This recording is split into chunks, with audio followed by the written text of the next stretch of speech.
మనకి ప్రత్యేక హోదా రాలేదు. ఈ 10 సంవత్సరాలలో పట్టుమని కనీసం ఒక 10 కొత్త పరిశ్రమలు కూడా రాలేదు.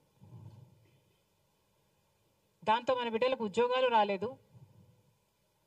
పోనీ వ్యవసాయం బాగుందా అంటే అప్పు లేని రైతు మన రాష్ట్రంలో లేడు. మనకు రాజధాని లేదు, మనకు ఒక మెట్రో లేదు, కనీసం మనకు బడ్జెట్ కూడా లేదు. చంద్రబాబు గారి సూపర్ 6 అమలు అవుతుందో లేదో కూడా తెలియని పరిస్థితి. ఇది ఈరోజున్న వాస్తవాలు. కానీ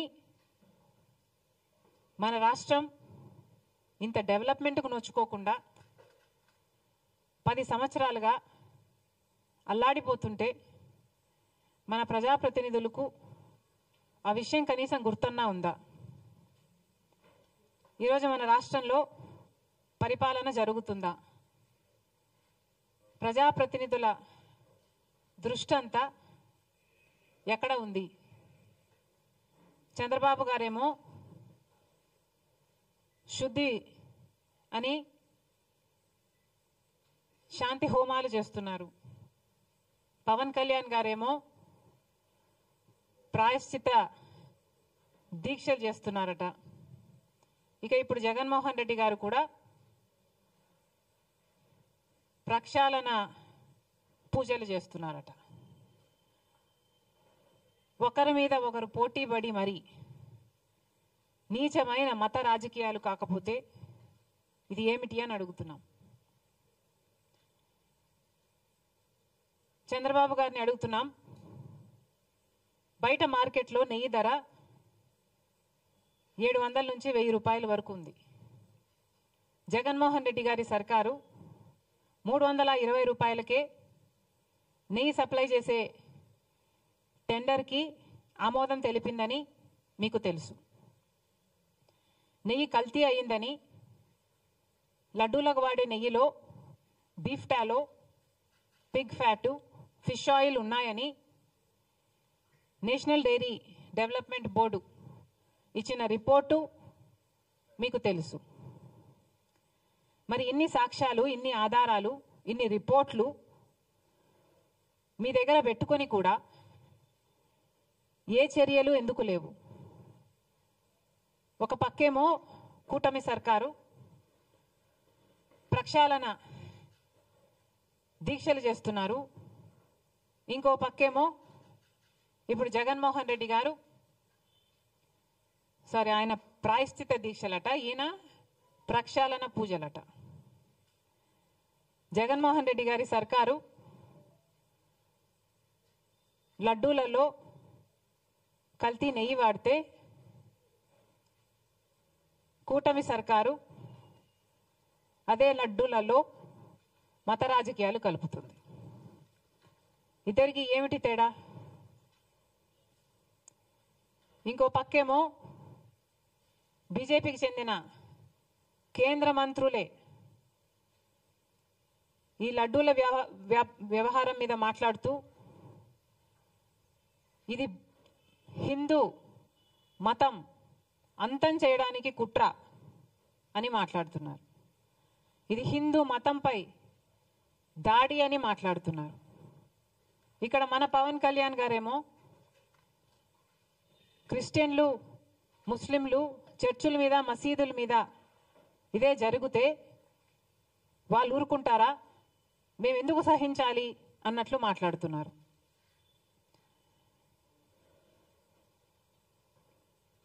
ఇంత దుర్మార్గంగా ఎలా మాట్లాడగలుగుతున్నారు? హిందువులను రెచ్చగొట్టే ప్రయత్నం మీరు చేయటం లేదా? మతాల మధ్య చిచ్చు పెట్టే ప్రయత్నం కాదా ఇది? ఇక్కడ ఒక అన్యాయం జరిగితే క్రిస్టియన్స్ని, ముస్లింల గురించి మాట్లాడాల్సిన అవసరం ఏముంది? ఎప్పుడూ లేనిది మన రాష్ట్రంలో కమ్యూనల్ వైలెన్స్ జరగాలి అని మీకేమైనా హిడెన్ అజెండా ఉందా? మతాల పేరుతో చిచ్చు పెట్టే ఉద్దేశం మీకుందా? ఒక మతాన్ని అవమానించాలి, ఇంకో మతాన్ని రెచ్చగొట్టాలి. ఇదే బీజేపీ చేసిన రాజకీయం. అదే బీజేపీ డైరెక్షన్లో పవన్ కళ్యాణ్ గారు, కూటమి సర్కారు కూడా వాళ్ళ చెప్పు చేతల్లోనే వాళ్ళు చెప్పినట్టే చేస్తున్నారనడానికి ఇంతకంటే రుజువు కావాలనా?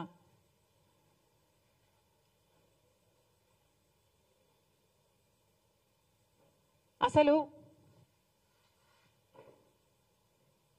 ఆంధ్ర రాష్ట్రంలో ఎప్పుడూ కమ్యూనల్ వైలెన్స్ లేవు.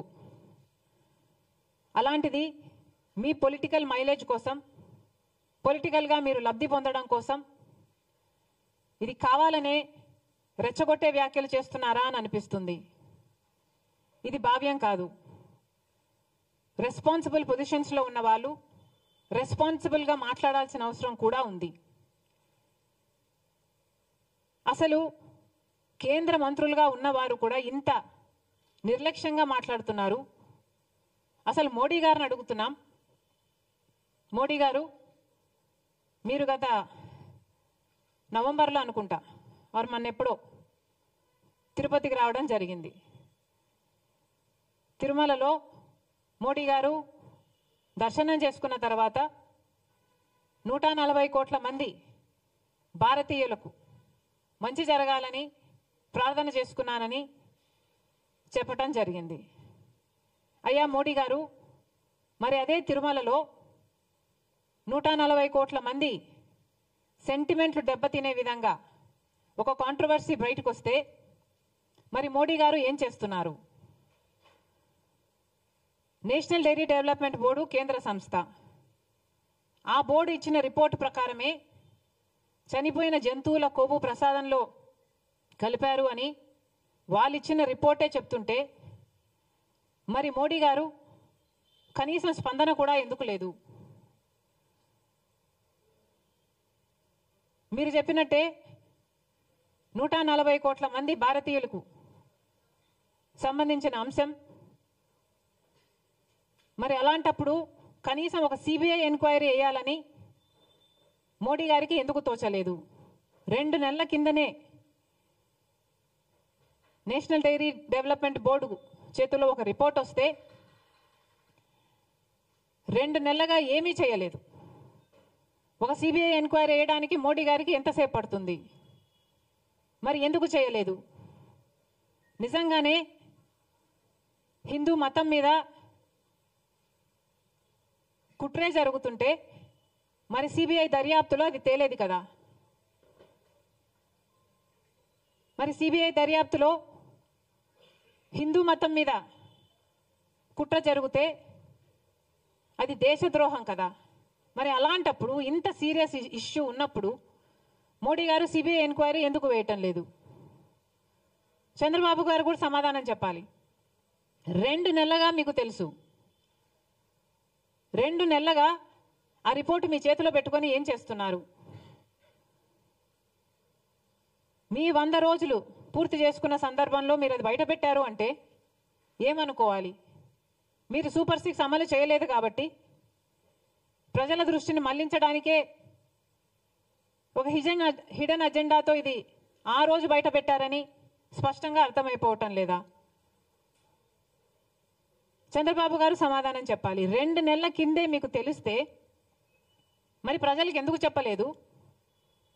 ఎందుకు సిట్టు అప్పుడే ఎందుకు వేయలేదు? ఇప్పుడు చంద్రబాబు గారు సిట్టు వేస్తున్నారు. ఈ సిట్టేదో 2 నెలలు ముందే వేస్తుండొచ్చు కదా? ఇంత రచ్చ జరిగాక ఇప్పుడు సిట్టు వేశారు చంద్రబాబు గారు. అప్పుడే సిట్టు వేసునుంటే ఇంత రచ్చ జరిగాక ఇప్పుడు సిబిఐ ఎంక్వైరీ వేస్తుండొచ్చు కదా? మరి ఏం సమాధానం చెప్తారో చంద్రబాబు గారు చెప్పాలి. ఇన్ని ఆధారాలు, ఇన్ని రిపోర్ట్లు మీ చేతుల్లో పెట్టుకొని కూడా ఈరోజు ఒకవైపు తెలుగుదేశం పార్టీ అయినా, పవన్ కళ్యాణ్ గారైనా, బీజేపీ అయినా, జగన్మోహన్ రెడ్డి గారైనా అందరూ కలిసి నీచమైన మత రాజకీయాలు చేస్తున్నారు. మొన్నెక్కడో ఒక రాముల వారి రథం తగలబెట్టారని విన్నాం. వీళ్ళు చేస్తున్న ఈ క్రియలకు, వీళ్ళు మాట్లాడుతున్న మాటలకు ఇవి ఎక్కడికి దారి తీస్తాయి అన్న స్పృహ లేకుండా, అన్న ఇంగితమన్నా లేకుండా రెస్పాన్సిబుల్ పొజిషన్స్లో ఉన్న వాళ్ళు మాట్లాడాల్సిన మాటలేనా ఇవి? మళ్ళీ చెప్తున్నాం, లడ్డూ కల్తీ జరిగిన విషయంలో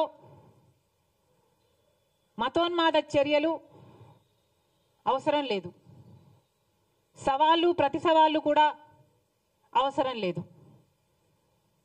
దీక్షలు, ప్రమాణాలు అంతకంటే అవసరం లేదు.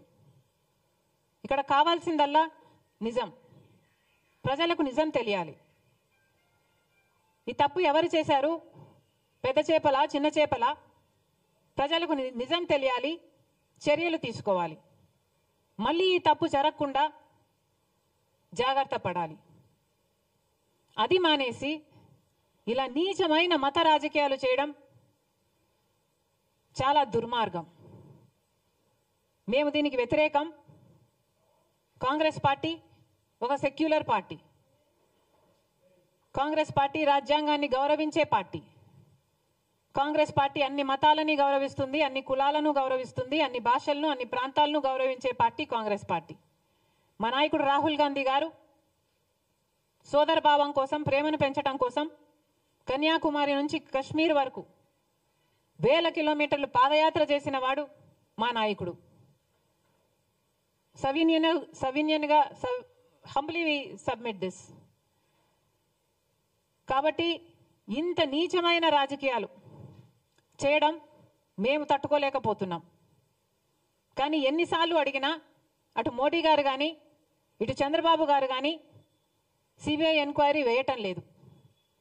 కాబట్టి మేము కాంగ్రెస్ పార్టీ ఈరోజు సుప్రీంకోర్టు చీఫ్ జస్టిస్ గారికి ఒక లేఖ రాయడం జరిగింది. ఈ లేఖ ద్వారా సిబిఐ ఎంక్వైరీ జరగాలి అని, ఎందుకు జరగాలో దాని కారణాలన్నీ వివరించడం జరిగింది. సుమోటో కింద సుప్రీంకోర్టే దీన్ని టేకప్ చేసి ఇన్వెస్టిగేట్ చేయాలని కోరడం జరిగింది. ఒకవేళ సిబిఐ ఎంక్వైరీ ఏ కారణం చేతైనా వీలు కాకపోతే మన రాష్ట్రం చేస్తున్న ఈ సిట్ ఇన్వెస్టిగేషన్ను సుప్రీంకోర్టు స్వయంగా మానిటర్ చేయాలని కోరటం జరిగింది. Thank you.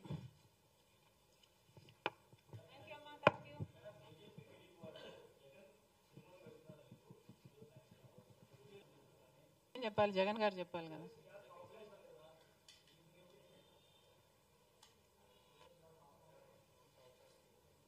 అమ్మాయి, rules apply to all people. దాంట్లో నా అభిప్రాయం మీ అభిప్రాయం వేరుగా ఉంటుందని ఎందుకు అనుకుంటున్నారు?